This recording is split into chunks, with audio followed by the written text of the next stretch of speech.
selalu berusaha menyimpan sesuatu yang bisa membawa manfaat, baik untuk dirinya, untuk anak cucunya, maupun untuk keluarganya, untuk masa kini dan masa depannya.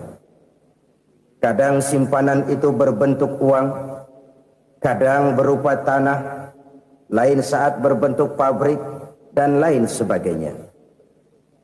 Sementara masa depan yang paling pasti adalah akhirat.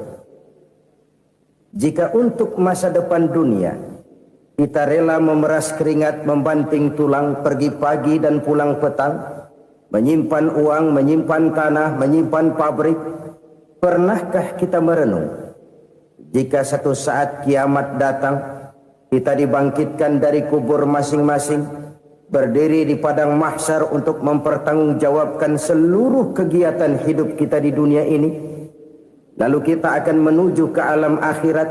Sudahkah kita mempunyai simpanan untuk akhirat kita? Pada pertemuan kali ini saya ingin menyampaikan sebuah hadis di mana Rasulullah sallallahu alaihi wasallam bersabda, arba'un min kanzil jannah. Simpanan sorga ada 4 macam. Yang pertama, ikhfa'us sadaqah, menyembunyikan sedekah. Saudara-saudara kaum muslimin, sebagaimana yang kita maklum bahwa Allah Subhanahu wa taala melebihkan sebagian rezeki dari kita terhadap yang lain. Ada yang kaya, ada yang setengah kaya, ada yang miskin, ada yang setengah miskin, dan selanjutnya. Ada yang gajinya kecil tapi penghasilannya gede. Ada yang penghasilannya gede tapi nggak punya gaji. Ada juga yang memang gajinya gede dan penghasilannya gede. Kelebihan rezeki merupakan sunnatullah dan tidak harus membuat kita merasa lebih dari yang lain. Bahkan sebaliknya, kelebihan itu harus membuat kita ringan tangan untuk menolong mereka yang memang memerlukan pertolongan. Kalau saudara diberikan ilmu, maka pertanyaan akhirat cuma satu, ilmumu kau amalkan untuk apa? Kalau saudara diberikan umur yang panjang, pengadilan akhirat juga bertanya satu, umurmu kau habiskan di mana? Tapi kalau saudara diberikan harta, pengadilan akhirat akan bertanya 2, hartamu kau dapat dari mana, kau belanjakan kemana? Dari mananya ditanya dan kemananya juga ditanya. Oleh karena kita akan dimintakan pertanggungan jawab, maka amanah yang bernama harta ini harus kita gunakan dengan sebaik-baiknya. Ada penggunaan yang merupakan kewajiban, itu zakat namanya. Ada penggunaan yang sewaktu-waktu, itu infak namanya. Ada yang lebih sewaktu-waktu lagi, dan itu sedekah namanya. Zakat dia terikat oleh haul dan nisab, oleh putaran batas waktu dan ukuran dari harta itu sendiri. Sedangkan infak terikat oleh situasi dan kondisi perekonomian seseorang. Sedangkan sedekah tidak terikat dengan apapun. Dalam kondisi seperti apapun kita bisa melakukan sedekah dengan yang terkecil sekalipun. Sampai-sampai Rasulullah sallallahu alaihi wasallam mengajarkan, la tahqiranna minal ma'rufi syai'an walau an talqa akhaka biwajhin talik.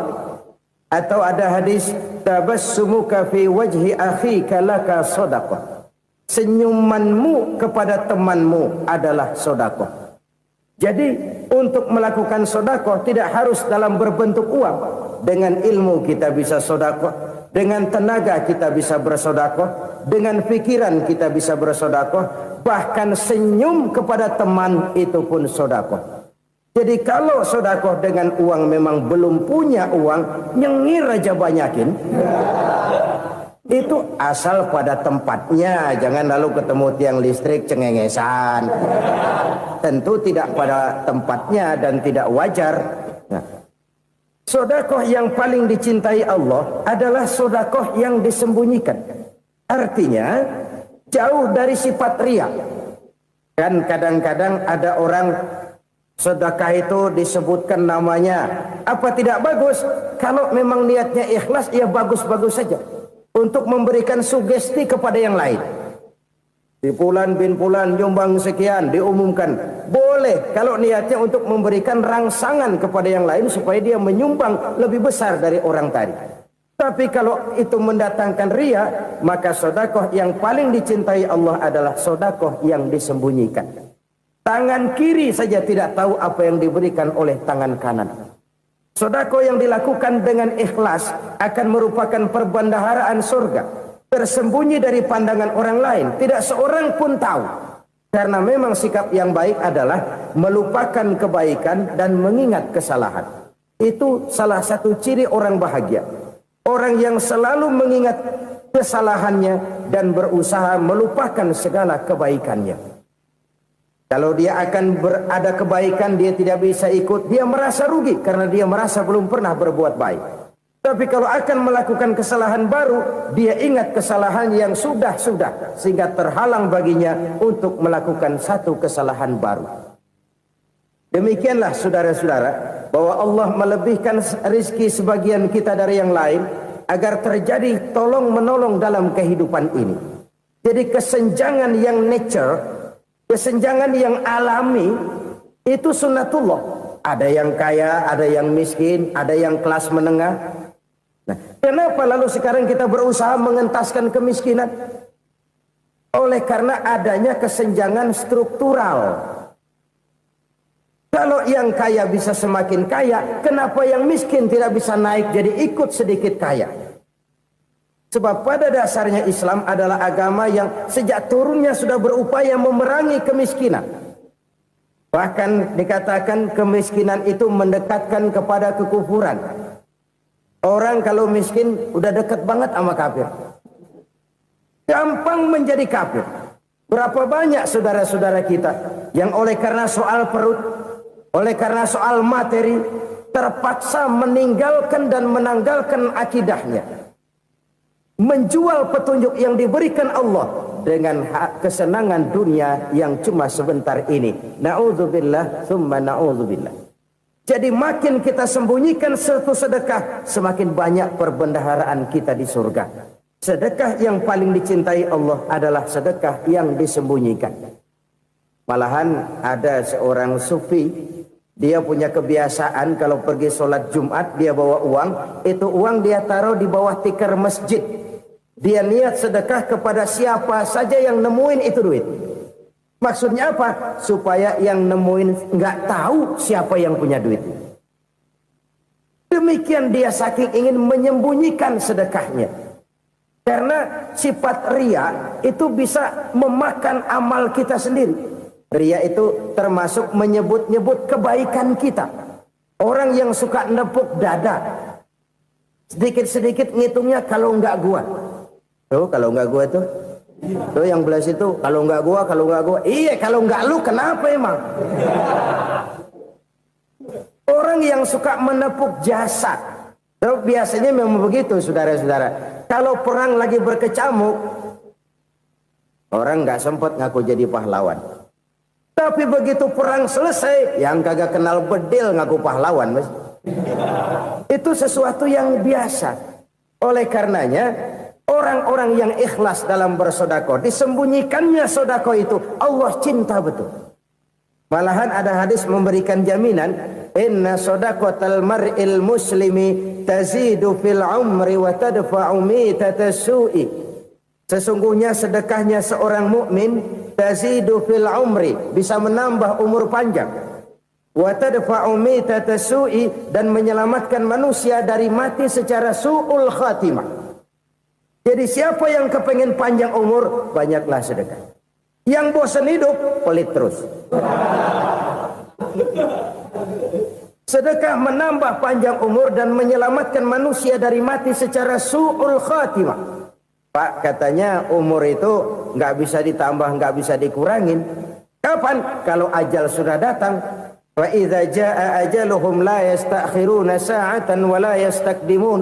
Kalau ajal datang tidak bisa dimajukan, tidak bisa dimundurkan. Itu kalau ajal sudah datang.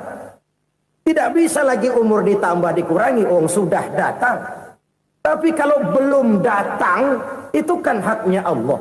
Mau ditambah, mau dikurangi, hak prerogatif Allah. Sebagai pencipta manusia, Allah maha kuasa dan maha mampu. Sedekah ini menambah panjang umur dan menyelamatkan manusia dari mati secara su'ul khatimah. Orang mati kan sama ya, kondisinya mati, nggak nafas. Tapi hakikat mati kan lain-lain. Ada yang mati itu husnul khatimah, baik akhirnya. Misalnya lagi ngaji mati, lagi sholat mati, lagi sedekah mati. Ini yang dinamakan dengan husnul khatimah, baik di akhirnya. Sebaliknya ada yang su'ul khatimah, jelek di akhirnya. Ini yang jadi catatan akhir. Lagi nyekek botol, mampus. Lagi banting kartu, modar. Su'ul khatimah, jelek pada akhirnya. Sedekah menyelamatkan manusia dari mati secara su'ul khatimah. Dan kita semua kepengen mendapat husnul khatimah, jauh dari su'ul khatimah. Oleh sebab itu yang bisa menyelamatkan kita dari penyakit itu antara lain adalah sedekah yang disembunyikan, yang dikerjakan dengan ikhlas karena Allah. Tidak karena kepengen dipuji orang, tidak karena ingin dikatakan orang pemurah, sebab orang dermawan itu orang yang memberi tanpa harus diminta. Kalau masih harus diminta, ya belum dermawan namanya, masih harus diminta. Kalau nggak diminta ya tulus, lolos, polos. Saudara-saudara kaum muslimin rahimakumullah. Harta adalah amanat dan akan kita pertanggungjawabkan. Allah melebihkan rizki sebagian kita dari yang lain agar kita saling tolong menolong, bantu membantu. Nabi janjikan siapa yang meringankan beban saudaranya muslim di dunia, Allah akan meringankan bebannya di akhirat nanti. Sebuah jaminan dari baginda Nabi. Si orang yang kita bantu barangkali tidak bisa membalas, Allah yang akan membalas lewat jalan lain yang tidak pernah kita sangka-sangka. Ada orang tanya, Pak, ini ada orang nyumbang masjid sambil marah-marah, bagaimana? Saya bilang sumbangannya aja ambil, marahnya jangan. Marahnya jangan diambil, itu urusan dia. Saudara-saudara kaum muslimin rahimakumullah. Umat Islam ini kan umat yang punya potensi besar. Kadang kita merenung, kenapa kadang-kadang pembangunan masjid kok lambat sekali? Kalau hotel hari ini peletakan pertama, bulan depan peresmian. Supermarket hari ini peletakan batu pertama, minggu depan peresmian. Tapi kalau sudah yang namanya masjid, kadang-kadang peletakan batu pertama sekaligus jadi batu terakhir. 3 tahun, 4 tahun, campur nebar jalak di jalanan, duit dijaring kayak ikan sepat. Apa tidak ada orang Islam yang kaya? Banyak. Apa tidak ada pengusaha muslim yang jadi konglomerat? Ada. Lalu yang belum banyak itu yang komit terhadap nilai-nilai agamanya. Akhirnya kita jatuh jadi umat yang lemah. Belum ada pengusaha konglomerat muslim buka pabrik supermi cap bedug misalnya umpamanya atau pabrik kecap cap sorban supaya identitas keislamannya sedikit kelihatan. Kita jatuh jadi umat yang lemah karena potensi tidak terinventarisir dengan baik. Kita ini ibarat kompor yang cuma matengin nasi orang lain. Potensi kita dimanfaatkan oleh orang lain. Ukhuwah Islamiyah kita baru terbatas kepada silaturahmi. Ukhuwah di bidang ekonomi kita lemah, ukhuwah di bidang kebudayaan kita lemah, apalagi ukhuwah di bidang politik kita lebih rapuh lagi. Padahal ukhuwah itu adalah totalitas kehidupan manusia, menyangkut ipolek sosbud, memerlukan nilai-nilai ukhuwah. Jadi oleh karena itu mari kita menyadari di dalam harta kita, walaupun kita yang cari, pergi pagi, pulang sore, peras keringat, banting tulang, di sana ada harta anak yatim. Di sana ada hak masjid. Di sana ada hak pesantren, di sana ada hak jihad. Berbahagialah seseorang apabila dia oleh Allah dijadikan keran. Keran itu menyimpan air, tapi tidak untuk dirinya, tapi disalurkannya kepada mereka yang memang memerlukannya. Saudara-saudara kaum muslimin rahimakumullah, ini yang pertama. Jadi perbendaharaan surga adalah menyembunyikan sedekah. Orang lain nggak tahu, kita pun nggak pernah ngitung-ngitung. Kita anggap lewat begitu saja, padahal itu deposit akhirat. Satu. Yang kedua, perbendaharaan surga itu apa? Wa kitmanul musibah, menyembunyikan kesulitan. Kadang orang takut menghadapi kesulitan. Tapi makin kita merenung, hidup ini kan sebenarnya urusan. Takut sama urusan, ya jangan hidup. Tandanya orang hidup itu kalau punya urusan. Urusan merupakan problem. Problem sering menimbulkan kesulitan. Kesulitan bukan untuk ditakuti, tapi untuk diatasi dan dicarikan jalan keluarnya. Siapa sih orangnya yang gak pernah sulit-sulit? Makin tinggi status sosialnya, makin gede urusannya.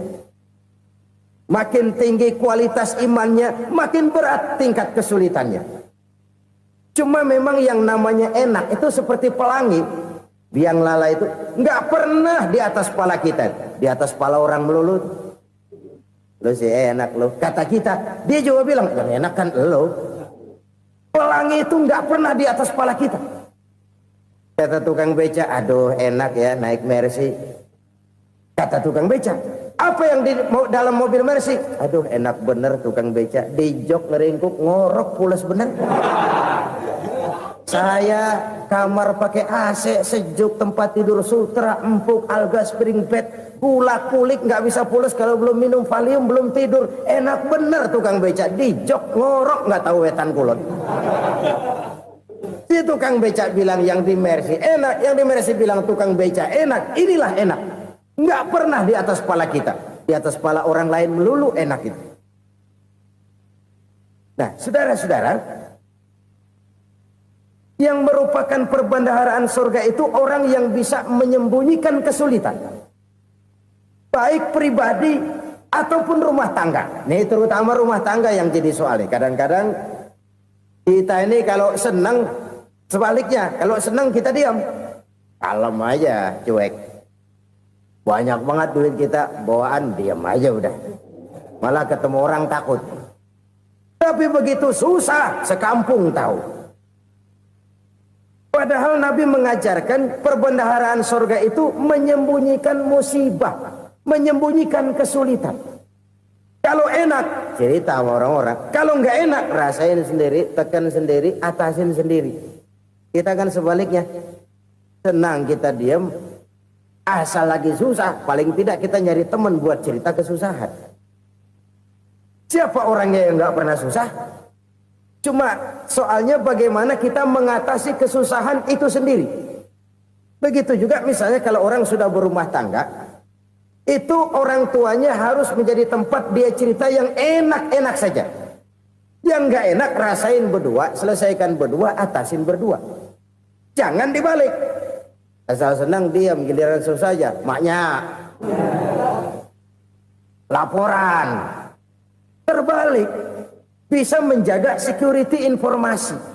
Maka nama bayam keluar diam, malah seluitan. Enak amat lo makan daging ayam. Security informasi. Saudara-saudara kaum muslimin rahimakumullah. Ujian yang terberat itu yang pernah diberikan kepada para nabi, para rasul, para aulia, para ulama. Makin tinggi keimanan, makin berat bentuk kesulitan. Ayo saya kemukakan satu contoh saja. Ada seorang nabi yang kaya, nabi kaya, namanya Nabi Ayub. Iblis kalau orang begini kan keki, ibadahnya rajin, kaya. Nih yang kayak begini susah digodain. Kalau ibadahnya rajin, miskin, kali bisa disogok. Sini imannya mantap, ibadahnya rajin, kaya, nabi lagi. Oh, tapi namanya iblis nggak kurang akal. Laporan, Tuhan, kenapa Les? Ya ini bahasa saya, bahasa Qurannya sih nggak gitu. Itu hambamu yang namanya Ayub, dia rajin ibadah cuma karena dikasih kaya aja. Coba kasih miskin dia, berhenti dia sembahyang. Ah, kamu bisa aja. Saya tahu Ayub itu hambaku yang ikhlas. Saya buktiin Tuhan, silahkan. Dibuktiinlah, iblis turun ke alam ini. Yang mula-mula dia lakukan, dia rusak sawah ladang Nabi Ayub. Dia binasakan binatang ternak Nabi Ayub. Sehingga dalam waktu singkat, jatuhlah Nabi Ayub dari orang paling kaya jadi orang paling miskin. Beliau masih ibadah di mihrab dalam masjid. Datang iblis. Saudara Ayub, ya, lagi ngapain? Ibadah. Nyembah Allah, nyembah Allah. Oh, percuma. Kenapa? Tuhan yang ente sembah nih, dia udah bikin miskin ente. Sawah ladang ente hancur lebur, binatang ternak binasa. Sekarang ente jadi orang paling miskin. Ngapain nyembah Tuhan kayak begitu? Tekor. Udah berhenti dah ibadah, berhenti ibadah. Ini iblis sama Tuhan laporannya lain, yang dikerjakan kepada Nabi Ayub juga lain.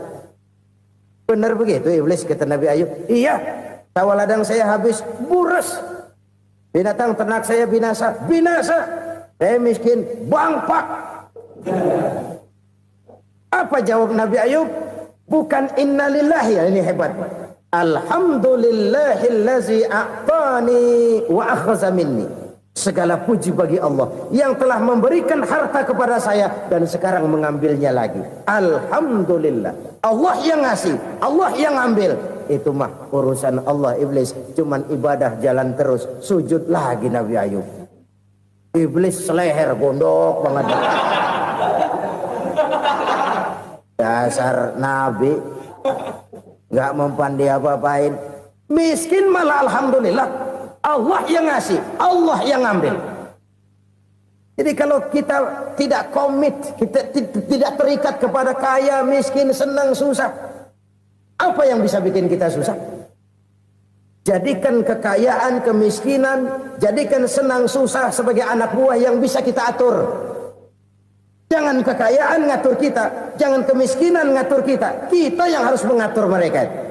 Senang, susah, kaya, miskin, bahagia, sengsara, jadikan itu anak buah yang bisa kita atur.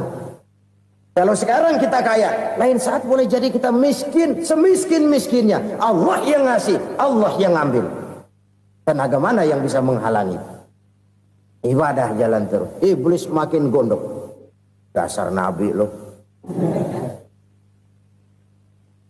Akhirnya apa? Nabi Ayub dikerjain, diberikan penyakit. Demikian fatal penyakitnya. Bayangin, udah miskin sakit. Masya Allah. Miskin sakit. Sakitnya nggak lama, kira-kira 16 tahun. Istrinya 3, 2 mental minta ceraiin. Ngerawatin laki bengek begini. Senang belum tentu, susah udah pasti nih. Cerai aja, cerai dah. Cerai.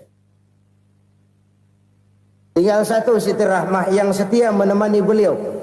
Sesetia-setianya hati perempuan. Satu saat Siti Rahmah bilang, "Bang, iya, abang kan Nabi bang.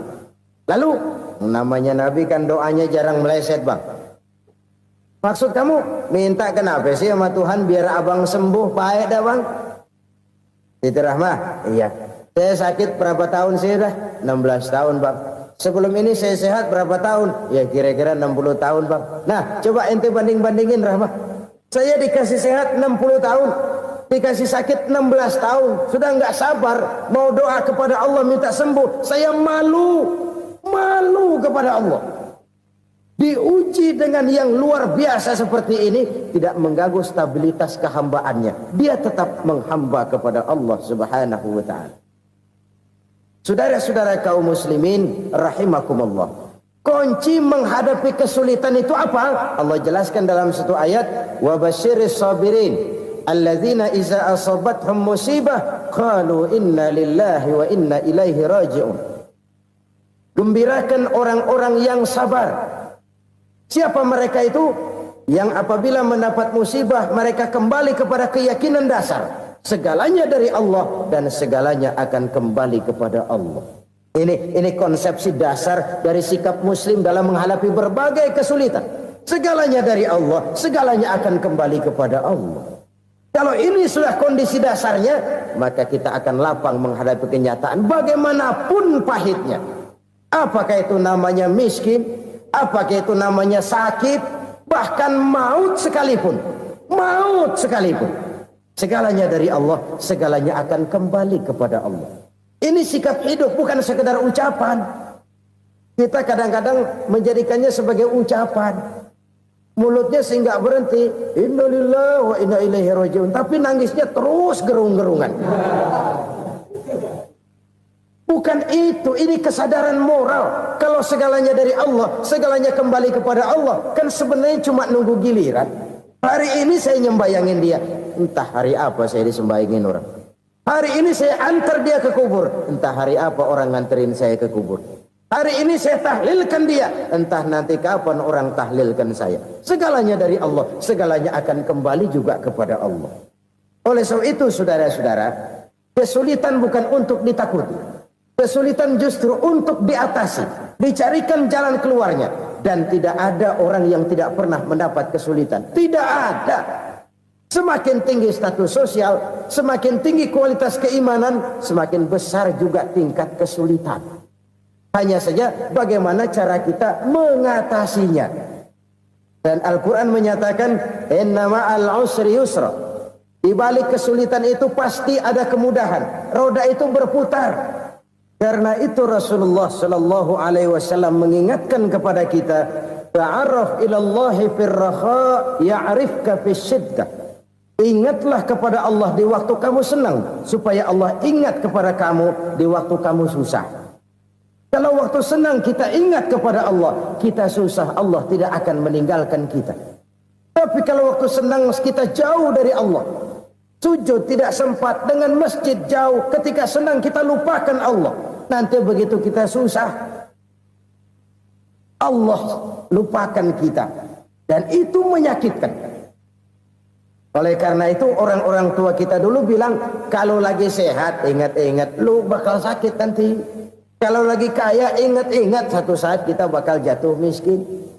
Bahkan kalau lagi muda ingat-ingat kita bakal tua. Dan yang terpenting, kalau lagi hidup ingat-ingat kita bakal mati. Saudara-saudara kaum muslimin rahimakumullah. Jadi yang kedua yang merupakan perbendaharaan surga, menyembunyikan musibah. Saudara-saudara kaum muslimin rahimakumullah. Hal ketiga yang merupakan perbendaharaan surga adalah wasilatur rahmi. Orang yang suka bersilaturahmi. Sebagaimana yang kita maklum bahwa manusia adalah makhluk yang disebut zon politika. Makhluk sosial yang tidak mungkin hidup sendiri-sendiri. Betapa dan siapapun kita memerlukan orang lain. Bodoh betul manusia kalau tinggal di tengah masyarakat tapi tidak mau bermasyarakat. Merasa hebat sendiri, pinter sendiri, gagah sendiri, kaya sendiri. Mungkin kalau mati juga ngubur sendiri. Jangankan kita di sini, di sorga saja Nabi Adam waktu sendirian bengong melulu, mondar mandir. Allah tegur dam sepi dam. Ya ini kalau bahasa saya. Iya Tuhan sepi ini nggak ada coret-corekan pisan ini. Diciptakan Siti Hawa baru anteng Nabi Adam. Itu di surga. Cobalah. Umpamanya saudara tinggal di Jakarta nih. Kayak bener. Apaan aja di Jakarta punya saudara dah. Jembatan Semanggi ambil. Monas, Buntel bawa pulang.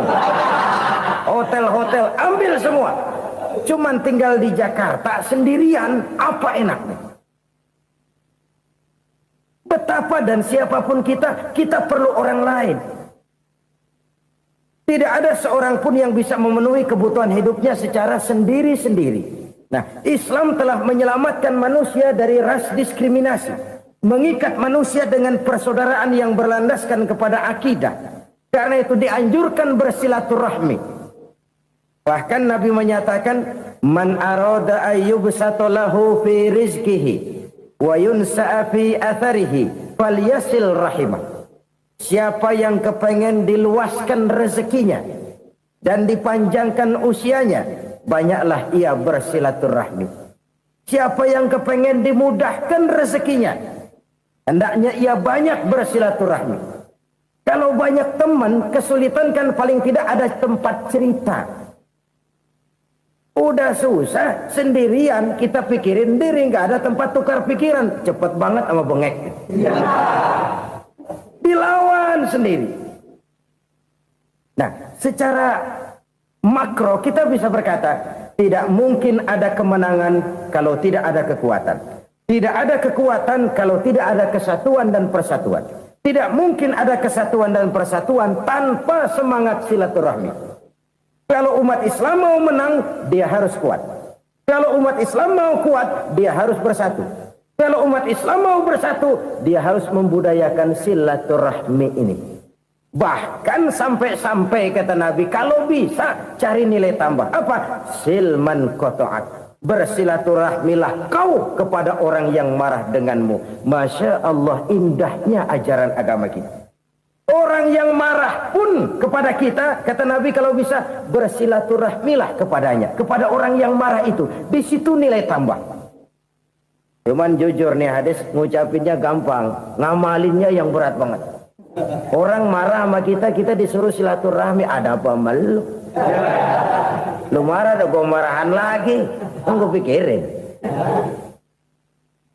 Saudara-saudara kaum muslimin rahimakumullah. Tapi ini yang diajarkan, bahkan ini yang dicontohkan oleh baginda Rasul. Bagaimana begitu mudah, misalnya satu saat Abu Jahal ini ngatur strategi bagaimana bikin Muhammad celaka. Dia gali lubang di depan tempat tidurnya. Dia tutupin daun korma. Terus dia panggil seseorang, ke sini. Kasih tahu Muhammad, pamannya sakit keras, minta ditengokin. Berangkat orang ini ke sana. Muhammad, labbaik. Pamanmu sakit keras, dia minta ditengokin. Baik, saya akan datang menjenguk beliau. Berangkatlah Nabi ke rumah Abu Jahal tanpa prasangka apapun. Abu Jahal udah pasang setil, selimut 3 rangkap setengah dia pakai. Persis kayak orang meriang. Tapi sembari ngintip dari balik selimut. Begitu Muhammad buka pintu, nah masuk perangkap nih. Muhammad jalan menuju tempat pembaringan. Makin lama makin dekat, makin lama makin dekat. Makin dekat ke lubang yang dipasang oleh Abu Jahal itu. Dalam hati Abu Jahal, terus dah jatuh, mampus dah lo ini. Mampus lo hari ini nih. Apa yang terjadi? Malaikat Jibril datang. Muhammad, pamanmu cuma pura-pura sakit. Di depan tempat tidurnya ada lubang perangkap supaya kamu jatuh ke situ. Sudah, kamu pulang. Balik kanan Nabi. Sudah hampir jatuh ke lubang, balik kanan, pulang. Bayangin kecewanya Abu Jahal. Muhammad dikit lagi, Muhammad dikit lagi. Enggak paman, saya pulang aja. Emosi bangun dari tempat tidur, enggak sadar kalau lagi pura-pura sakit. Lompat ngejar Nabi, dia lupa dengan lubang yang dia gali. Usrak, nyemplung sendiri ke dalam lubang.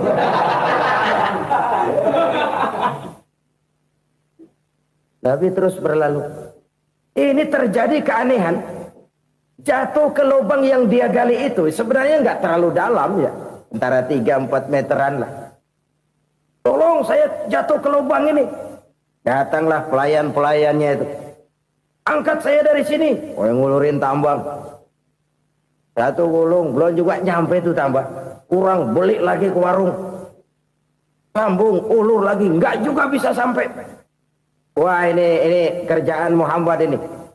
Tolong, siapa salah seorang kamu ke rumah Muhammad, kasih tahu encangnya kecebur. Minta ditolongin. Sampaikan kepada Rasul. Kenapa? Pamanmu jatuh ke lubang, Muhammad minta tolong diangkatin. Tambang udah nyambung-nyambung nggak nyampe juga. Ya, nanti saya datang, saya tolong. Coba. Nyata-nyata orang berniat jahat mau mencelakakan dia. Datang dia menolong. Ini yang disebut air tuba dibalas air susu ya ini. Bukan sebaliknya. Air tuba dibalas air susu. Paman, kecebur ya? Iya Muhammad, tolong ini. Pegang tangan saya. Nabi ulurkan tangannya. Nyampe. Dipegang oleh Abu Jahal. Diangkat ke atas. Sampai atas. Apa kata Abu Jahal? Sihirmu memang hebat Muhammad. Udah ditolongin dikata sihir.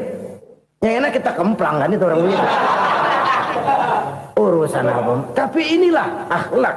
Kalau bisa kamu bersilaturahmilah dengan orang yang marah kepadamu sekalipun. Orang marah kita tetap baik. Kalau kita berbuat baik sama orang yang memang baik, rasanya sih biasa-biasa aja.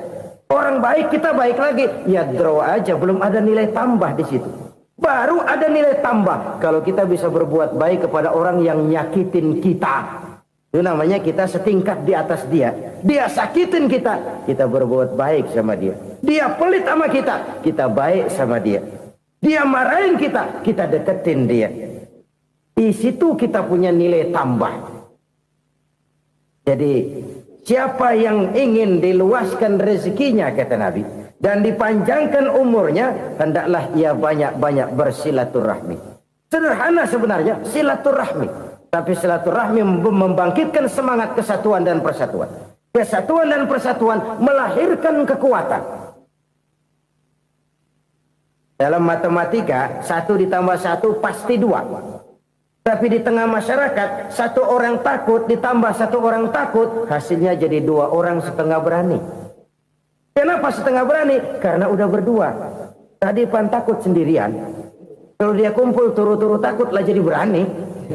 Kita yang lemah, kita yang tidak berdaya, kita yang miskin, kalau mau kompak bersatu, apa yang nggak bisa kita kerjain? Apalagi tinggal di kota besar, pilihan cuma 2. Bertahan atau minggir. Bertahan atau minggir. Untuk bisa bertahan harus mampu bersaing. Untuk mampu bersaing harus punya keahlian.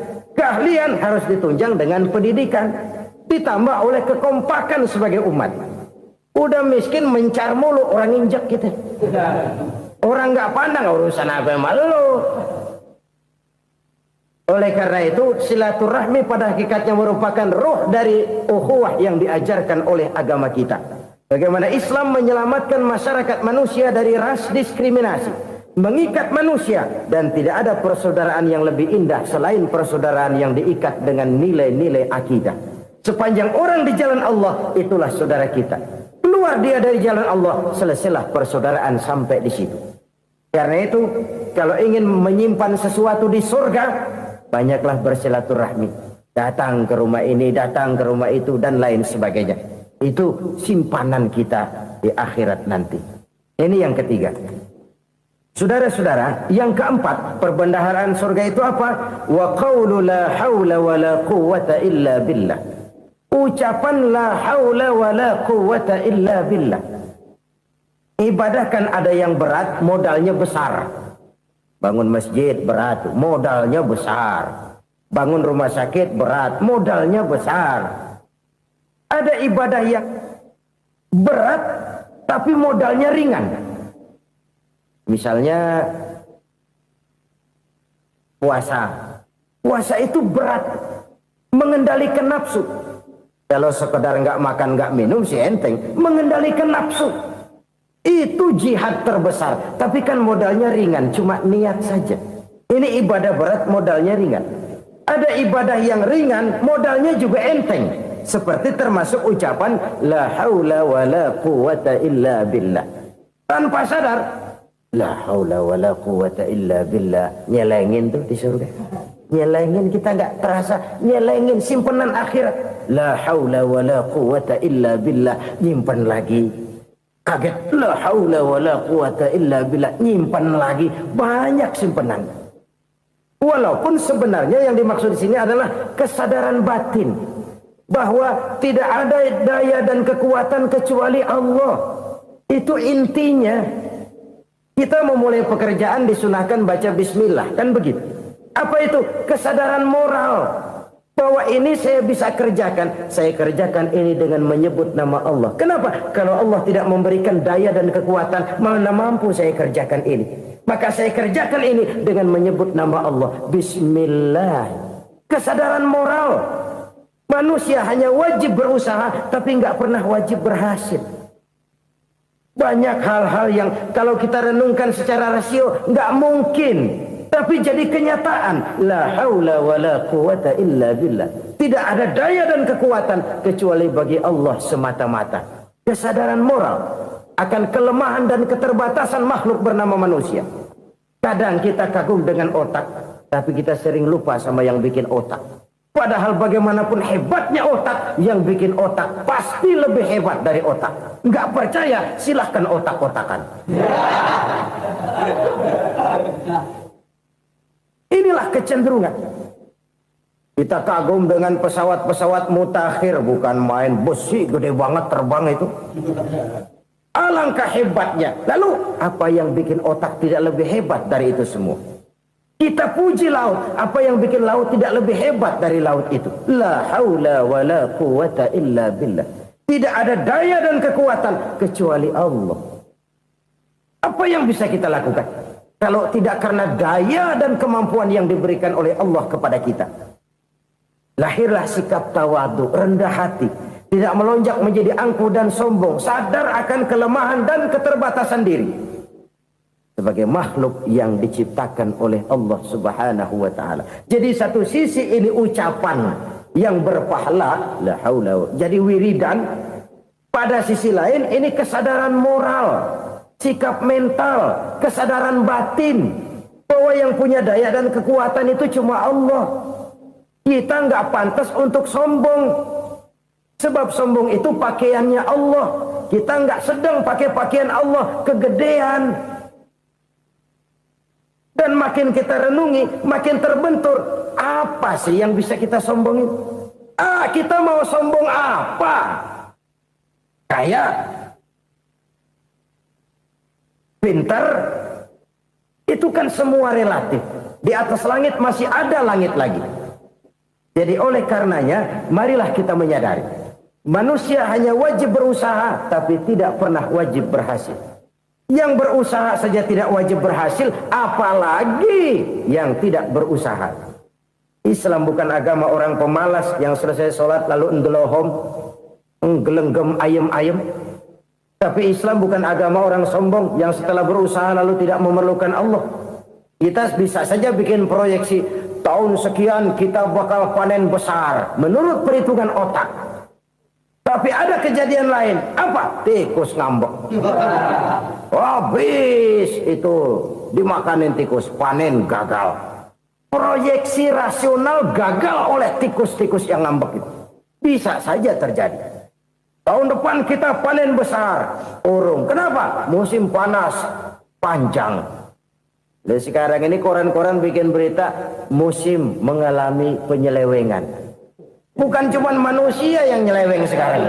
Musim pakai nyeleweng. Mestinya kan musim hujan udah selesai, masih hujan-hujan juga. Musim. Nah sekarang kita boleh bikin proyeksi, kita bakal panen besar. Tahu-tahu musim panas panjang, sawah retak, air kering.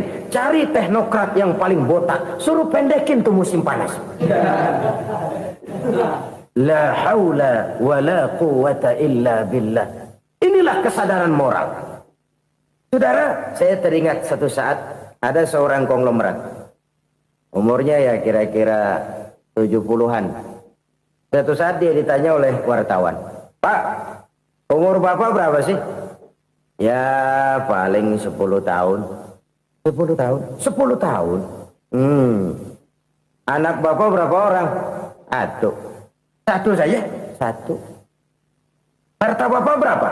Ya paling-paling bangsa 7 juta kali. 7 juta? Iya. Pak, kenapa Bapak bohongi saya? Bapak punya buku biografi. Koran-koran, majalah-majalah banyak memuat cerita riwayat hidup Bapak. Saya tahu umur Bapak 70. Kenapa bilang cuma 7 tahun? Saya tahu anak Bapak 8. Kenapa cuma bilang 1? Saya tahu harta bapak miliaran, mungkin triliunan, pabrik di mana-mana, bank di mana-mana. Kenapa bilang uang bapak cuma 7 juta? Nah, kata si konglomerat tadi, kamu benar nak, kamu benar. Umur saya kalau jumlahnya memang 70 nak. Cuman ingat-ingat saya, baru 7 tahun terakhir ini saya sujud. Baru 7 tahun terakhir ini saya berusaha dekat dengan Allah. Saya laksanakan perintahnya, saya jauhi larangannya. 7 tahun inilah rasanya yang ada nilainya di hadapan Allah. Yang 63 tahun matong, kelabu, kelem umur gue. Habis untuk maksiat, untuk munkarat. Maka ketika ditanya tadi, umur saya 7 tahun itu. Oh begitu Pak. Oh iya. Lalu anak Pak.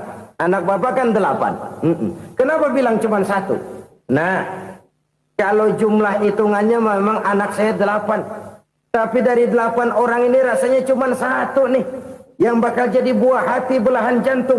Pelanjut cerita, penerus sejarah. Bakal jadi anak soleh yang akan mendoakan saya.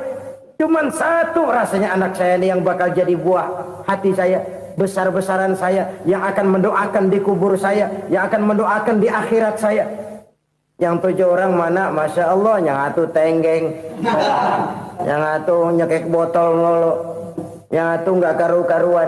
Makanya saya bilang 1 anak saya yang akan bisa mendoakan saya. Oh begitu Pak. Iya. Nah harta Pak, harta bapak kan triliunan, pabrik bapak di mana-mana, uang bapak hampir di tiap bank-bank besar. Kenapa bilang cuma 7 juta? Betul kau nak.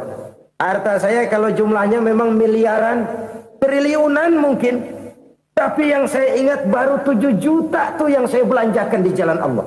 Saya nyumbang masjid, saya santuni yatim piatu, saya bantu pembangunan pesantren, saya bantu pembangunan rumah sakit Islam. Itu yang akan saya bawa pulang ke akhirat, yang 7 juta itu. Yang triliunan itu nanti akan diperebutkan oleh anak-anak saya sebagai waris saya. Jadi harta saya 7 juta itu yang bakal nemenin saya di akhirat. Yang akan saya bawa pulang jadi teman saya. Saudara-saudara kaum muslimin, jangan-jangan orang tua itu adalah kita-kita ini. Jangan-jangan kita-kita ini adalah orang tua itu. Jangan-jangan itu potret dari diri kita masing-masing. Dari sekian umur yang diberikan Allah, berapa tahun yang ada nilainya di hadapan Allah? Dari sekian anak-anak yang merupakan amanah, berapa yang akan mendoakan kita sebagai orang tuanya menjadi anak soleh? Dari sekian banyak harta yang diberikan Allah, berapa yang akan kita bawa pulang menghadapnya nanti, yang kita belanjakan di jalan Allah? Ini sebuah potret kehidupan. Karena itu kita kembali kepada la haula wa la quwwata illa billah. Kita wajib berusaha, kita wajib berikhtiar. Selebihnya, segala daya dan kekuatan hanya milik Allah saja semata-mata. Satu kesadaran batin dari setiap pribadi muslim. Setelah ia berusaha dan berikhtiar, ia menyerahkannya kepada Allah Subhanahu wa ta'ala. Jadi, satu sisi ini merupakan wiridan ucapan yang mengandung pahala. Pada sisi lain, ini merupakan sikap batin dari seorang muslim di dalam ia menghadapi realitas kehidupan ini. Saudara-saudara kaum muslimin, rahimakumullah. Kalau ini kita jadikan satu basis kehidupan, maka ini akan menyelamatkan manusia dari kemungkinan tergelincir menjadi orang yang lupa diri dan lupa darat. Sebab itu Imamul Ghazali berpesan, jadidis safinah fa innal bahra amiq wa khuziz zad fa inna safara ba'id wa khaffifil hamla fa innal hamla sadid.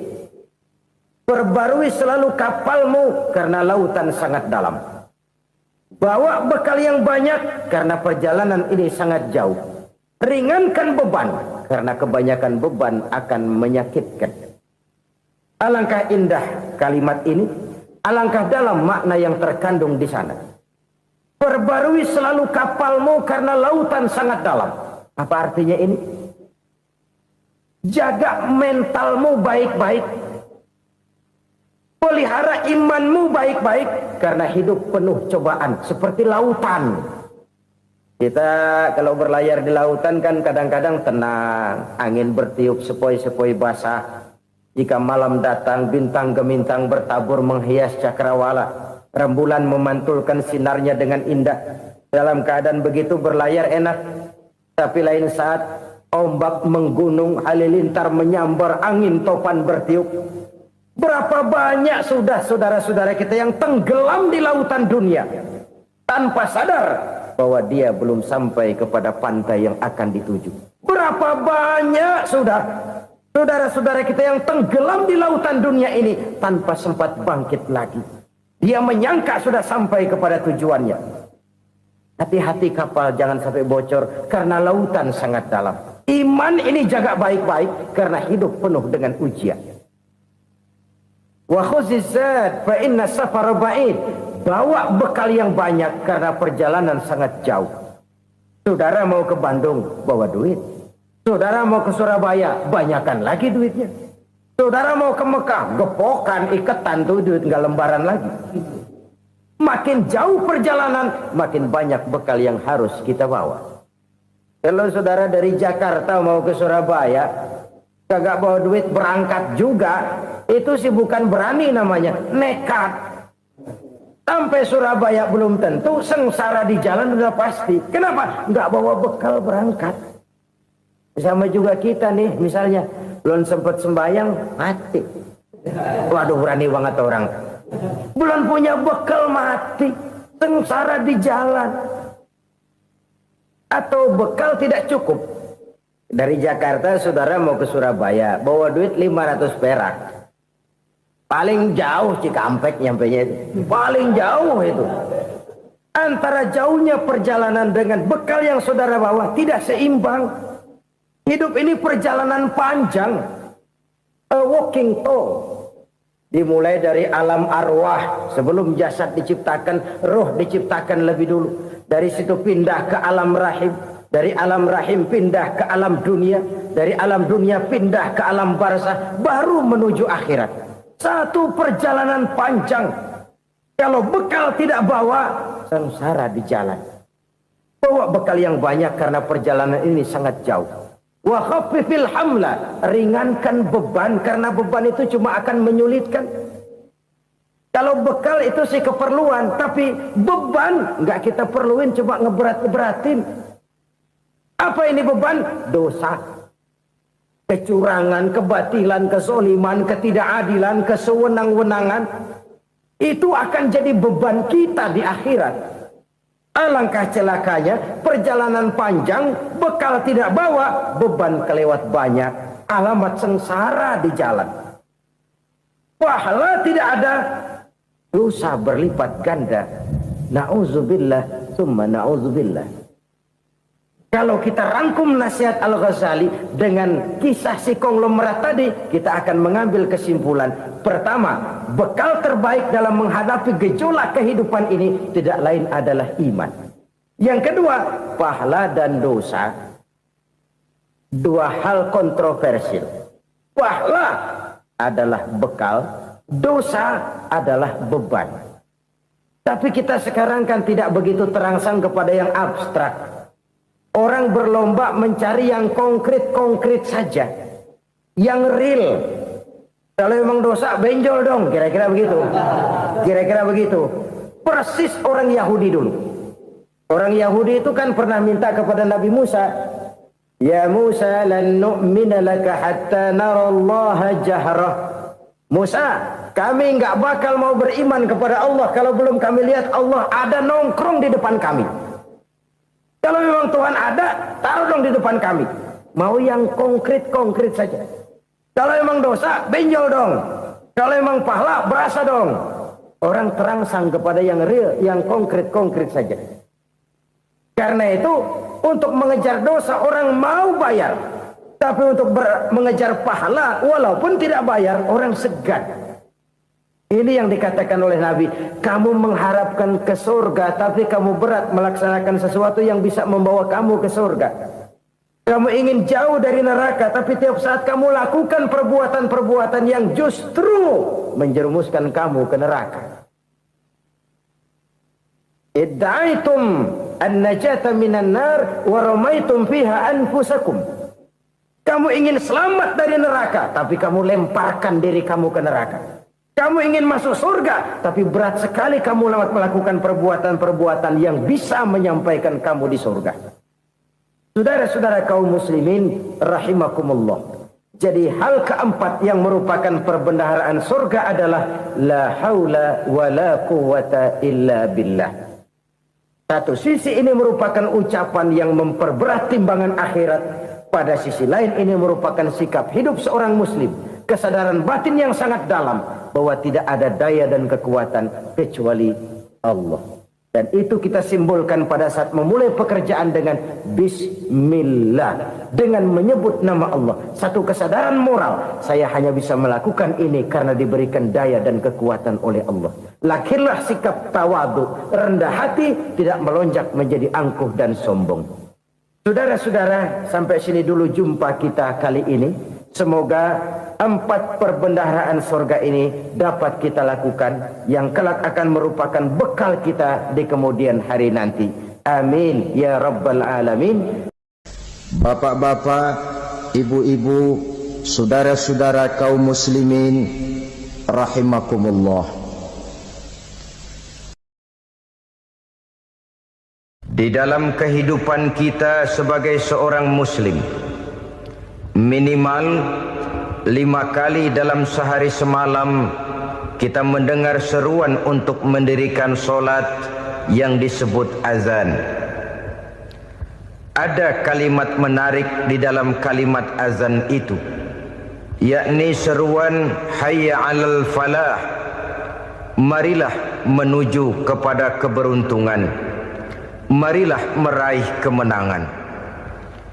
Seruan ini adalah kecenderungan dari setiap manusia, apapun warna kulitnya.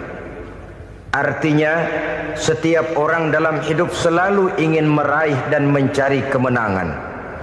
Kemenangan akan melahirkan kepuasan batin, dan kepuasan batin memberikan kebahagiaan. Sedangkan kekalahan melahirkan penderitaan batin, dan penderitaan batin menjerumuskan seseorang di dalam berbagai bentuk kerugian.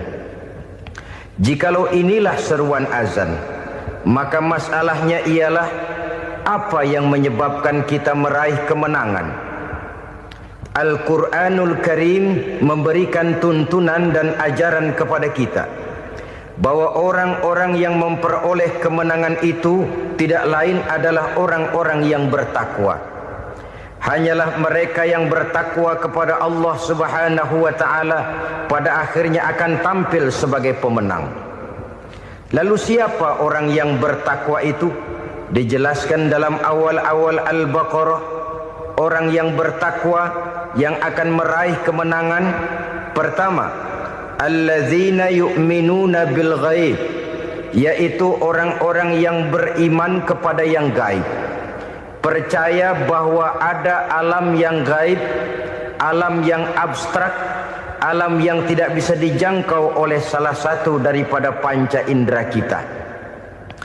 Mereka percaya dan beriman kepada adanya malaikat, beriman kepada adanya iblis dan jin, beriman kepada adanya alam kubur, beriman kepada adanya alam mahsyar, beriman kepada adanya alam akhirat, beriman kepada adanya surga dan neraka. Beriman bukan cuma sekedar beriman dalam ucapan bibir saja, tetapi beriman yang nilai iman itu mampu mewarnai gerak dan gaya hidupnya. Iman yang meresap sampai ke tulang sumsum, kemudian memberikan dampak positif di dalam kehidupan manusia. Alam, kita tahu, adalah sesuatu yang selain Allah, dan Allah bukanlah alam. Apapun namanya selain daripada Allah, itu adalah alam.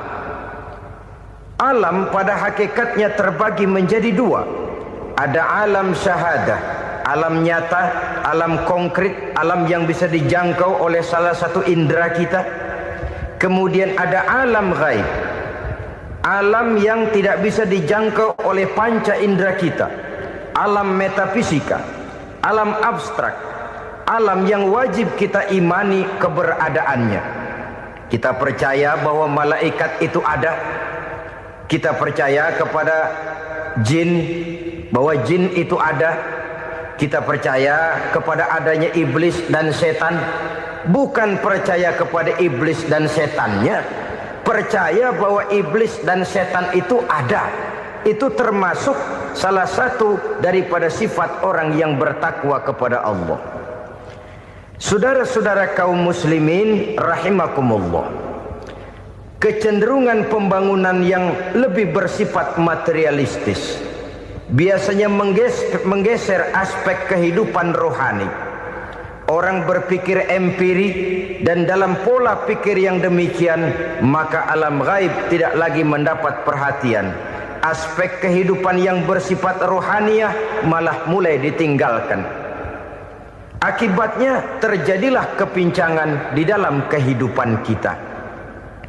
Pernah ada satu pengalaman pribadi dalam perjalanan kembali ke tanah air. Dalam pesawat di sebelah kanan saya duduklah seorang Jerman namanya Heiner Simonsen. Iseng saya ajak kenalan, saya ajak ngobrol, saya tanya dia. Saya bilang, Mas Heiner ini, kalau pesawat yang kita tumpangi ini jatuh ke bawah, kira-kira apa yang bakal terjadi, Mas? Dia bilang, kita semua akan mati. Begitu? Iya. Oke. Apa itu mati? Tanya saya. Dia bilang, untuk tahu apa itu mati, kita harus tahu lebih dahulu apa itu hidup. Saya pikir nih bule bisa ngomong juga. Baiklah kata saya. Apa hidup menurut Anda itu? Oh, hidup itu dia bilang, kalau seluruh anggota badan kita bekerja secara normal, paru-paru memompa darah secara normal, jantung berdetak secara normal, sel-sel tubuh bekerja secara fit, dan organisme tubuh hanya mau bekerja secara normal, dia bilang, kalau kita memberi makan yang cukup, menu yang teratur, dan gizi yang lengkap. Saya bilang, kesimpulannya apa, Ner? Dia jawab, hidup adalah dari tangan ke mulut. Life is from the hand to the mouth, kata dia. Hidup adalah dari tangan ke mulut. Jadi masalah hidup tidak lebih daripada masalah isi perut. Orang pergi pagi, pulang sore, peras keringat, banting tulang, perut yang dibelain. Saya bilang, you are wrong. Sampean salah, Ner. Kamu orang Islam bukan? Bukan. Pantas. Kenapa saya salah? Dia bilang, ya jelas salah. Salahnya di mana? Kamu ini manusia. Kalau hidup cuma dari tangan ke mulut, saya bilang, kambing di kampung saya juga begitu pikirannya, Ner. Itu kambing di kampung saya, asal perutnya kenyang, sudah hidup dia. Perkara besok bagaimana, lusa prospeknya macam mana, bulan depan ada apa, kambing nggak pernah mikir. Di kampung saya kambing juga pikirannya begitu. Kamu Kristen ya? Tadinya. Loh kok tadinya, lalu apa sekarang kamu ini? Dia bilang, sekarang saya netral. Saya tidak beragama, tapi saya percaya kepada Tuhan sebagai pencipta alam. Saya ingat benar dia bilang, I haven't any religious, but I believe to God as the creator of the world. Kenapa bisa netral begitu, Ner? Habis saya bingung katanya. Islam bilang Islam baik, Kristen bilang Kristen baik, Hindu Buddha bilang Hindu Buddha baik, semua agama baik. Saya netral sekalian, nggak beragama. Yang penting saya percaya kepada Tuhan. Saya bilang, Ner, kamu ini kayak orang mau beli celana, lalu bingung. Yang satu bilang Levi's bagus, yang satu bilang Blue Jean hebat, yang satu bilang Wool England hebat. Celana ini hebat, celana itu bagus, celana ini hebat. Semua celana bagus, kamu bingung. Akhirnya netral, tidak pakai celana. Itu juga salah. Saya pikir-pikir, kemudian saya melihat bahwa dua pola berpikir Heiner ini nampaknya sudah mulai menggejala di lingkungan masyarakat bangsa kita.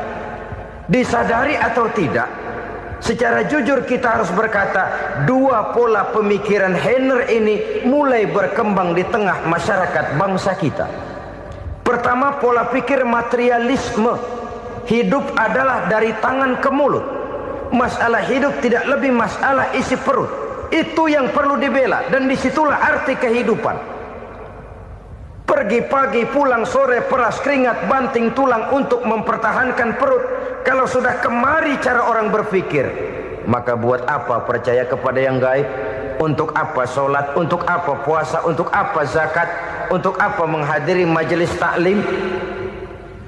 Tanpa kepercayaan kepada yang gaib, hidup berjalan menurut alur empiris dan materialis.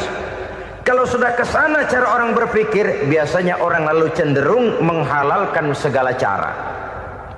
Hanyalah orang yang percaya bahwa akhirat ada. Hanyalah orang yang percaya bahwa alam kubur itu ada. Hanyalah orang yang percaya bahwa malaikat itu ada, hidupnya akan lebih terarah dan terkendali. Karena kepercayaan kepada yang gaib, yang merupakan fase daripada kehidupan setelah hidup yang sekarang ini, mewarnai gerak pribadi seseorang di dalam dia melakukan kegiatan hidupnya. Pola berpikir materialisme, disadari atau tidak, mulai menggejala di lingkungan masyarakat bangsa kita. Hidup tidak lebih dari urusan tangan ke mulut, mulut ke tangan, tangan ke mulut. Asal perut sudah kenyang, hiduplah sudah. Perkara bagaimana prospek hari yang akan datang, bagaimana akhirat, tidak jadi persoalan. Ini yang oleh Nabi diperingatkan, ad-dunya sijnul mu'min wa jannatul kafir. Dunia adalah penjara bagi orang beriman dan surga bagi orang kafir. Dulu di zaman Belanda hadis ini pernah disalah tafsirkan, disalah artikan, digunakan sebagai senjata untuk mengkebiri dan membuat impoten umat Islam. Sudahlah, umat Islam gak usah macam-macam, kata Belanda. Dunia ini kan penjara buat orang Islam, surga buat orang kafir. Di penjara jangan bertingkah.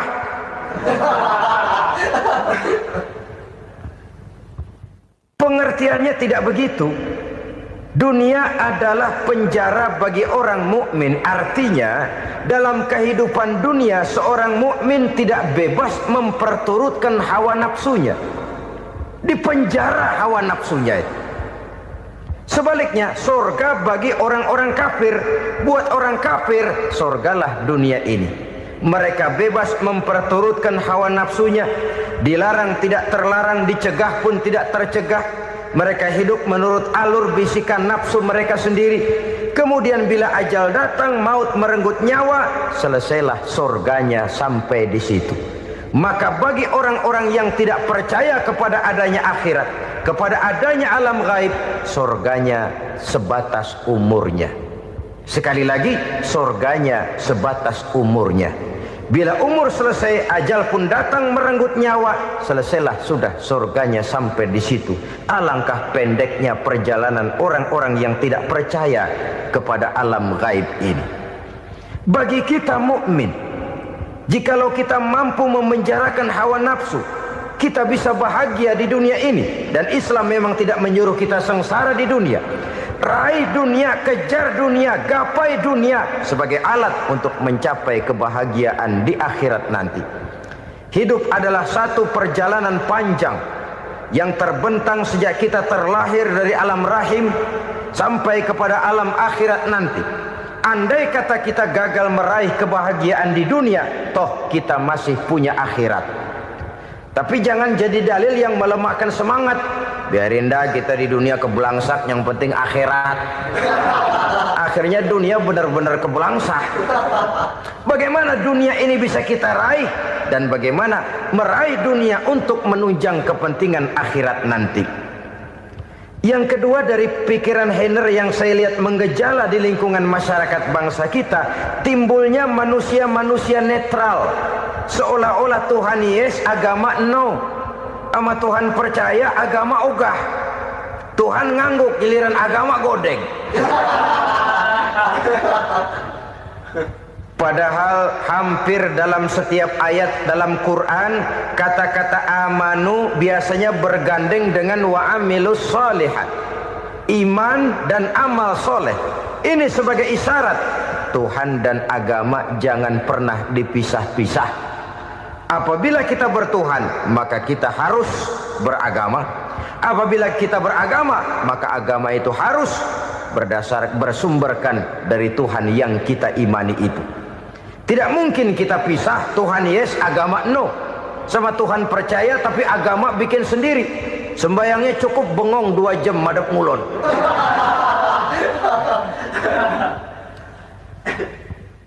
Saudara-saudara kaum muslimin rahimakumullah. Jadi dengan demikian, agama yang kita akui merupakan unsur mutlak di dalam pembangunan sekarang ini, merupakan bagian dari kehidupan yang menuntun kita bahwa di balik alam nyata ini, di balik alam syahadah ini ada alam gaib. Dan mudabbir, murabbi, yang mengatur, yang menguasai, yang memelihara baik dia alam nyata, baik dia alam gaib, tidak lain adalah Allah Subhanahu wa taala. Di sana ada satu super power, satu maha kekuatan yang kita perlu bersandar kepadanya. Sebagai makhluk nyata yang hidup di alam nyata, berbuatlah secara nyata sebagaimana harusnya kita berbuat. Karena Islam jelas bukan agamanya orang pemalas. Islam jelas bukan agamanya orang yang mengajarkan setelah selesai sholat boleh duduk, nggelenggem ayam-ayam, ndelohom, menghitung bintang di langit sambil menunggu keajaiban. Tidak. Islam adalah agama yang mengajarkan apabila sholat sudah selesai kamu kerjakan, bertebaranlah di permukaan bumi, cari karunia Tuhanmu. Jangan hidup berpangku tangan menunggu keajaiban. Karena hidup bukan undian. Jangan berharap untung besar tanpa mau peras keringat. Tapi di sebalik itu toh kita juga harus yakin bahwa di sisi usaha nyata yang kita lakukan ada satu super power, satu maha kekuatan gaib yang menentukan berhasil dan tidaknya usaha kita. Kepercayaan kepada hal semacam inilah yang mendorong kita untuk mempunyai sandaran vertikal, agar jikalau usaha ini berhasil kita tidak lupa diri dan lupa daratan. Jikalau usaha ini gagal kita tidak putus asa dan buruk sangka, tidak cupik pandangan dan sempit hati, tapi mampu melihat persoalan dengan kacamata putih sambil husnuzon kepada Allah Subhanahu wa taala. Kita percaya malaikat itu ada. Ada yang namanya raqib dan atid, mengawasi gerak hidup kita sampai kepada gerak hati kita. Ini memberikan sugesti agar kita berhati-hati, tidak sejengkal tanah pun kita bisa berlindung dari pengawasan raqib dan atid. Ada munkar nakir yang akan menyoal kita di alam kubur. Ada malaikat Malik, penjaga neraka. Ada malaikat Ridwan yang menjaga surga. Kita percaya kepada adanya jin, kita percaya kepada adanya setan, iblis. Percaya kepada adanya, bukan mempercayai si setan, si iblis lalu menjadikannya sebagai teman. Tidak. Percaya bahwa mereka itu ada dan merupakan makhluk Allah yang gaib yang diciptakan Allah Azza wa Jalla. Kepercayaan kepada alam gaib memberikan motivasi terhadap gerak lahir manusia, sehingga dengan motivasi kepercayaan kepada yang gaib, gerak lahir jadi lebih terarah, jadi lebih terpelihara. Pernah seseorang bertanya, "Pak, apakah adanya akhirat bisa dibuktikan secara ilmiah?" Saya bilang tidak bisa, tidak bisa. Kenapa? Karena yang berangkat nggak pernah pulang kembali lagi. Kalau dia pulang kemari bisa kita tanya bagaimana enak di sono. Cuma secara moral saya katakan, lebih beruntung orang yang percaya kepada akhirat daripada yang tidak. Sekarang saudara percaya akhirat ada, lalu saudara baik-baik di dunia, sholat, puasa, zakat, menolong orang lain, menebarkan kebajikan. Saudara mati, andai kata akhirat tidak ada, toh dalam hidup saudara sudah berbuat baik. Paling tidak nama saudara akan dikenang sebagai orang baik. Sebaliknya, saudara percaya, kata saya, bahwa akhirat tidak ada, lalu hidup semau-maunya, tenggelam dalam maksiat dan munkarat, menentang Allah, tidak mau ruku dan sujud. Lalu saudara mati, kemudian akhirat ada, ayo mau apa? Bekal tidak punya. Jadi secara moral lebih beruntung orang yang percaya kepada adanya akhirat daripada yang tidak percaya. Dan itu alam gaib yang tidak bisa dibuktikan secara eksat. Jangankan untuk membuktikan seperti itu, dalam kehidupan sehari-hari saja yang kita rasakan tidak selalu berbentuk toh. Angin, bagaimana sih bentuknya angin? Kita tidak tahu. Merah, buktinya kalau dikerok merah. Yang merah itu kulit, yang kulit kita bukan anginnya. Sakit, rasa sakit itu ada, tapi bagaimana bentuk sakit kita nggak pernah tahu. Kalau kita makan cabai pedas, bagaimana bentuk pedas itu tidak ada, tapi rasa ada. Bentuk pedas hijau, cabainya bukan pedasnya. Tidak semua yang kita rasakan bisa kita gambarkan dalam bentuk yang konkret. Oleh karena itu, sekali lagi bahwa kepercayaan kepada alam yang gaib mampu memberikan satu sugesti yang menata kehidupan seseorang lebih lurus, lebih terarah, dan lebih terkendali. Maka wajar kalau kepercayaan kepada yang gaib mengantarkan seseorang untuk meraih kemenangan. Kenapa? Dia percaya kepada yang gaib, bahwa akhirat ada, bahwa alam kubur ada, bahwa pertanggungan jawab itu ada. Maka dia lalu tidak hidup saenae udele dewe, itu loh. Tidak hidup menurut seleranya sendiri, terarah, teratur. Ini cirinya yang pertama. Orang bertakwa yang akan meraih kemenangan, mereka beriman, mereka percaya kepada yang gaib. Bahkan hal-hal konkret saja selalu berangkat dari yang gaib. Saudara-saudara, para remaja, para pemuda sekarang ini tidak pernah tahu toh siapa yang akan jadi teman hidup saudara. Kita bisa saja ngerancang, mentargetkan, tapi toh akhirnya yang namanya jodoh bukan kekuasaan kita. Rezeki di luar kemampuan kita. Begitu juga ajal. Maut, jodoh, ajal adalah contoh-contoh konkret bahwa pada akhirnya yang gaiblah yang menentukan. Bertahun-tahun ngelancong, emang jodoh seret, nggak jadi.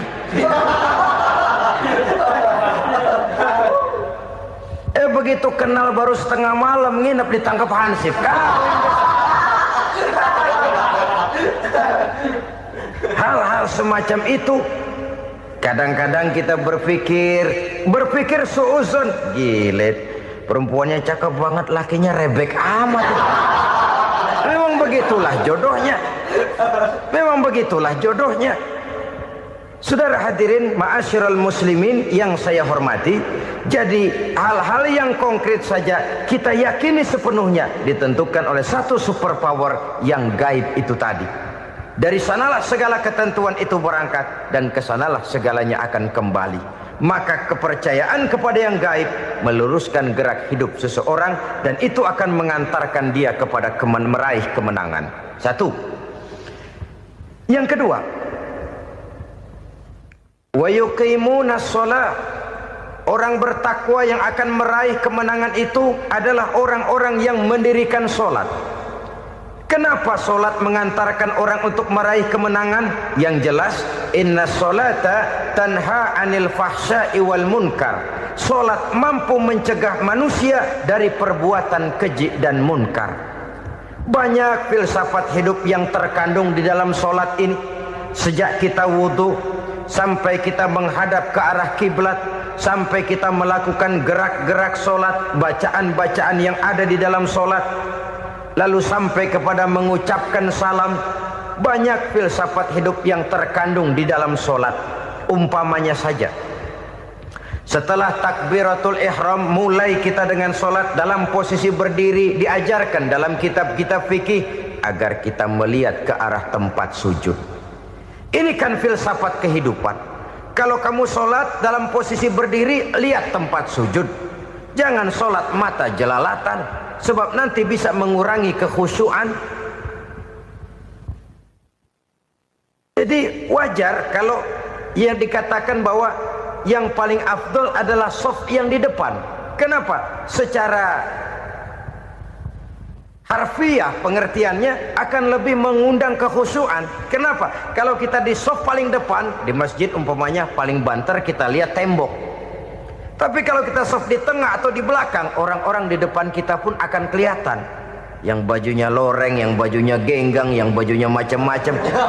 Kita lihat, kadang-kadang kita pikirin, ada yang bajunya bolong. Kita sholat tapi dalam hati, nih orang bajunya robek yang nggak tahu apa. Ada saja hal-hal yang mengusik kekhusyuan kita. Oleh sebab itu diajarkan dalam posisi berdiri, lihat, arahkan pandangan matamu kepada tempat sujud. Ini kan filsafat kehidupan. Maksudnya apa? Kalau lagi diri lihat dong tempat sujud. Kalau udah di atas ingat dong sama yang bawah. Kalau sudah tinggi ingat dong dari mana kamu berangkat. Kalau sudah berkuasa bantu dong yang lemah. Kalau sudah kaya santuni dong yang miskin. Kalau sudah alim bimbing dong yang awam. Ini filsafat kehidupan. Dalam posisi berdiri kau lihat tempat sujud. Ini akan melahirkan kepekaan sosial di mana seseorang mau tahu kepada orang lainnya. Bagaimanapun kaya kita, tinggi pangkat dan jabatan kita, jikalau hidup hanya untuk kepentingan perut sendiri saja, rasanya belum membawa manfaat di dalam kehidupan kita. Tapi efek yang tertinggi sesungguhnya, sholat mencegah manusia dari perbuatan keji dan munkar. Perbuatan keji dan munkar walaupun kelihatannya mendatangkan uang, membawa keuntungan, tapi itu keuntungan semu, keuntungan sementara. Dengan menipu orang lain kita bisa dapat untung, tapi tidak membawa berkah. Dan itu adalah kerugian besar dalam kehidupan kita. Maka untuk meraih kemenangan harus dimulai dengan membentuk kepribadian yang tegar, memiliki sandaran vertikal yang langsung kepada Allah Subhanahu wa ta'ala. Dan itu hanya bisa kita tempuh melalui jalur ibadah formal yang sudah ditentukan Allah, yakni sholat yang 5 waktu. Untuk memperkuat itu ada sholat-sholat sunnah, rawatib, nawafil sebagai terminal-terminal kontrol cadangan untuk memelihara stabilitas temperatur batin di dalam kita berhubungan dengan zat yang maha gaib, yaitu Allah Subhanahu wa ta'ala. Orang sering bertanya, Pak, itu tetangga saya nggak sholat, duitnya nggak habis-habis, Pak. Nggak sholat tapi mobilnya tambah terus. Nggak sholat tapi usahanya makin maju. Tapi di sisi lain ada orang yang rajin sholat, rezekinya butak bener. Anaknya mana kurus, mana korengan. Saudara hadirin ma'asyiral muslimin rahimakumullah. Harus saya katakan bahwa sholat memang bukan untuk cari duit. Sholat adalah sandaran vertikal kita kepada Allah. Sedangkan soal rezeki itu berkaitan dengan sifat Allah maha pengasih dan maha penyayang. Allah maha pengasih, siapapun dikasih kalau mau usaha. Allah maha penyayang, tidak semua orang disayang oleh Allah Azza wa Jalla. Dan belum tentu banyak harta itu merupakan nikmat. Mungkin juga istidraj. Artinya istidraj itu dikasih tapi diambulin, kalau bahasa Betawinya itu. Dikasih tapi diambulin, itu bukan merupakan nikmat sesungguhnya, lebih merupakan azab dari Allah Subhanahu wa ta'ala.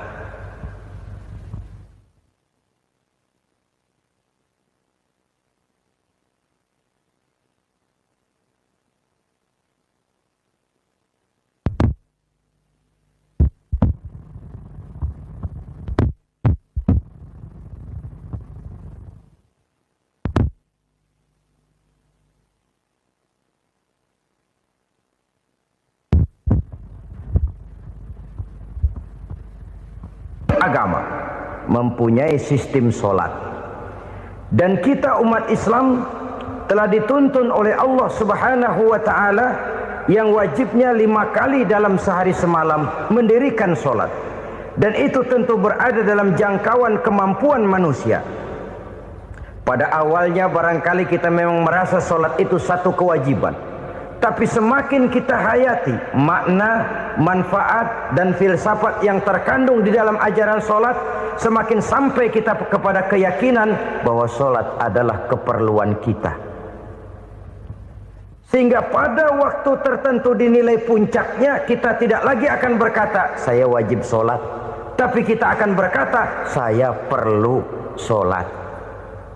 Kalau kita sudah merasakan itu adalah keperluan kita, nah di sanalah kita baru akan merasakan ruginya kalau hal itu tidak kita laksanakan. Sepanjang kita masih berkata saya wajib sholat, kita akan lebih merasakan dia sebagai beban ketimbang sebagai keperluan. Yang jelas Allah tidak memerlukan ibadah yang kita laksanakan ini. Dengan kata lain, andai kata satu dunia penuh ini orang tidak ada yang sholat satu pun, Allah tidak akan turun dari jabatan Tuhan. Jangan lalu berpikir kalau kita ngambek se-RW kagak sembahyang Tuhan tekor kali ini ya. Tentu tidak. Itu perlunya kita, bukan perlunya Allah. Dan pada induknya kita akan berkata saya perlu agama. Kalau secara induk kita sudah memerlukan agama, maka konsep-konsep yang ada di dalam ajaran agama itu pun adalah juga merupakan keperluan kita. Baik dia bernama sholat, baik dia bernama puasa, baik dia bernama zakat, baik dia bernama haji, seluruhnya adalah keperluan kita. Dan sesuatu yang kita perlukan apabila tidak kita laksanakan akan melahirkan kerugian di dalam kehidupan. Jangan heran kalau kita membaca riwayat perjalanan hidup para salafus soleh, orang-orang soleh. Ada yang tahajud sampai 100 rakaat, ada yang sholat malam kakinya sampai bengkak. Kita sekalinya bengkak biri-biri. Ada yang sholat membaca surah dalam Al-Quran sampai khotam Quran. Kok mau? Mereka sudah merasakan itu keperluan. Itu saja soalnya. Satu saat pun jikalau kita merasa bahwa itu keperluan saya, kita pun akan melaksanakan seperti itu. Keperluan saya dalam kehidupan. Inilah yang kedua. Yang ketiga, orang bertakwa yang akan meraih kemenangan itu, wa mimma razaqnahum yunfikun. Mereka membelanjakan sebagian daripada rezeki yang diberikan Allah kepada mereka. Mereka infakkan di jalan Allah. Ada satu dialog menarik. Satu hari seorang anak muda bertemu dengan seorang kakek-kakek yang sudah dikenalnya baik. Bertanyalah anak muda ini, "Kek, umur kakek berapa tahun?" 15 tahun, kata si kakek. "Anak kakek berapa orang?" 1. "Harta kakek berapa banyak?" 15 juta. Si anak muda ini bengong. Lalu protes, "Kok kakek bohongin saya?" "Kenapa?" "Saya tahu umur kakek 70 tahun. Kenapa ngaku 15? Saya tahu anak kakek 5. Kenapa bilang 1? Saya tahu kakek miliuner, miliaran uang kakek. Kenapa ngaku cuma 15 juta? Begini, kata si kakek tadi. Benar, umur saya 70 tahun. Tapi dari umur yang 70 tahun itu baru 15 tahun terakhir ini saya merasakan ibadah kepada Allah. Meninggalkan maksiat, jauh dari segala macam munkarat. Maka yang 15 tahun inilah yang benar-benar saya rasakan sebagai umur saya. Benar anak saya 5, tapi yang 4 susah diatur. Cuman 1 rasanya nih yang bakal jadi si buah hati belahan jantung pelanjut cerita penerus sejarah. Cuma 1 ini yang saya harapkan, yang akan jadi anak soleh, yang akan membuat saya menerima pensiunan pahala. Kalau yang 4 apek dah, nggak ada harapan. Ya tuh nyekek botol melulu. Oh begitu. Iya. Lalu kenapa kakek bilang harta kakek cuma 15 juta padahal saya tahu kakek uangnya miliaran, depositonya banyak? Ya karena 15 juta itulah yang saya ingat yang pernah saya belanjakan di jalan Allah. Saya merasa itulah harta saya yang sebenarnya. Yang miliaran yang saya simpan di bank kelak kalau satu saat saya mati akan jadi rebutan di antara anak-anak saya. Iya kalau anak saya soleh kayak yang satu ini. Kalau yang 4 tadi udah tulen dia bakal berantem dah berebut tuh. Jadi 15 juta yang saya belanjakan di jalan Allah inilah yang saya merasakan benar-benar harta saya yang sesungguhnya. Dialog ini patut menjadi bahan renungan kita bersama. Diberikan kita umur 40, 50, 60, 70, 80. Berapa tahun dari umur yang diberikan itu yang jalan mulus, yang kita gunakan untuk melaksanakan ibadah? Banyak harta kita simpan di bank, di lemari, di dompet, di tas.